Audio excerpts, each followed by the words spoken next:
মালদায় নৃশংস হামলা, কোপের পর গুলি, আশঙ্কাজনক প্রৌঢ়। প্রাক্তন তৃণমূল প্রধান সহ 8 জনের বিরুদ্ধে অভিযোগ।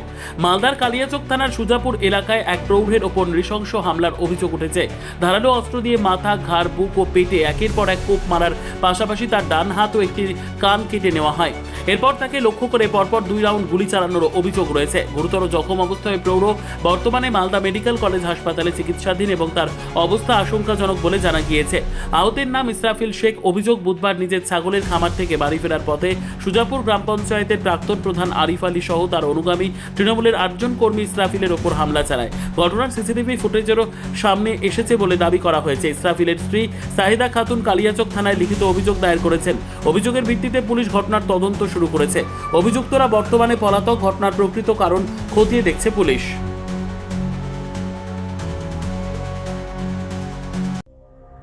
সংবাদটি নিবেদন করছেন স্বস্তিলোক উৎসব ভবন, গঙ্গারামপুর, দক্ষিণ দিনাজপুর। বলেন। ঘটনাটা কি হয়েছিল, কালকে আমার স্বামী বললো যে পেঁপের গাছে বীজ দিব। আমি 9টা বাজছিল তখন। আমি বললাম যাও দিয়ে আসো।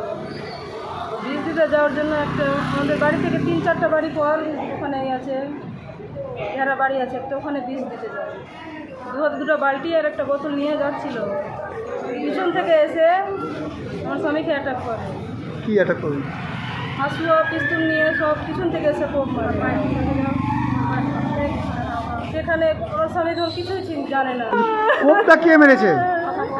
আরিফ প্রধান 3 ভাই ছিল, আরিফ, সোহেল, নাসিব আর ইস্তাবিয়ার 2টা ছেলে ছিল। জেম, ইস্তাবিয়ার 2টা ছিল, সাহিদ আর আমান ছিল, আর জেম ছিল, একটা সাদিকুল বলে নাম ছিল। তারা কোন পার্টির আছে? টিএমসি পার্টি করতো। এনামুলও ছিল স্যার। টিএমসি কে করে? ওরাই সবাই সবাই টিএমসি করে। ও 5 বছর প্রধান ছিল আগে। টিএমসি? হ্যাঁ, টিএমসি প্রধান ছিল। এখন আর প্রধান নেই। আবার যে বললো ঘটেছে মসজিদের পিছন পার্শ্বে। সর্বোত্তম সুযোগ সুবিধে রয়েছে আতিথেয়তায়। সুপরিচিত স্বস্তিলোক উৎসব ভবন অতিথিদের যে কোনো অনুষ্ঠানের জন্য উপযুক্ত ওয়ান স্টপ ডেস্টিনেশন। আমরা আপনার বিশেষ অনুষ্ঠানটিকে অবিস্মরণীয় করে তুলি। স্বস্তিলোক উৎসব ভবন, শিববাড়ি রোড, গঙ্গারামপুর, দক্ষিণ দিনাজপুর। ঘটনা ঘটেছিল যে কালকে আমি কলকাতায় ছিলাম। হঠাৎ করে শুনি কি আমার বাবার ওপর অ্যাটাক করেছে গাড়ি প্রধানটা। তারপর আমি সিসিটিভি ফুটেজে যা দেখতে পেলাম যে আমার বাবা রোজ দিনের মতো ওই ছাগল খামারে ছাগলদেরকে খাবার খাওয়াতে নিয়ে যাচ্ছিল, আর পিছন দিক থেকে ওই 3 জন অ্যাটাক করে। তার মধ্যে আরিফ প্রধানকে আমি চিনি ব্যক্তিগতভাবে। ওই হাতে বন্দুক নিয়ে অ্যাটাক করেছে, আর তার সামনে ছেলেটা সাফিকুল, সে প্রথমে হাউসা নিয়ে আঘাত করে। কোন দলের? টিএমসির এক্স প্রধান ছিল 5 বছর, আর এখন যে আবার ভোট গঠন করছে ইলিগালভাবে, সেখানেও সে জড়িত আছে।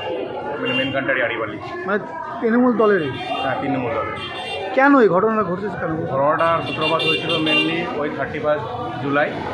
আমার একটা কাকু আছে তৌফিক শেখ বলে, তো সে অ্যাজ ইউজুয়াল মানে পুরোনো দিনের মতোই ওই আরিফ প্রধানের বাড়ি একটা ছেলে ছোটোবেলা থেকে থাকে। তো ওকে যা দাদা পুরো সম্পর্কে চাকর বলে, মানে ছোটো থেকে আর কি যা করে, তো একই করে সম্বোধন করেছিল চাকর বলে। তো রিটার্নে ছেলেটা অনেক খিস্তি খামারি মারে। তো আমার কাকু কিছু বলেননি, কি ঠিক আছে, কোনো ব্যাপার না।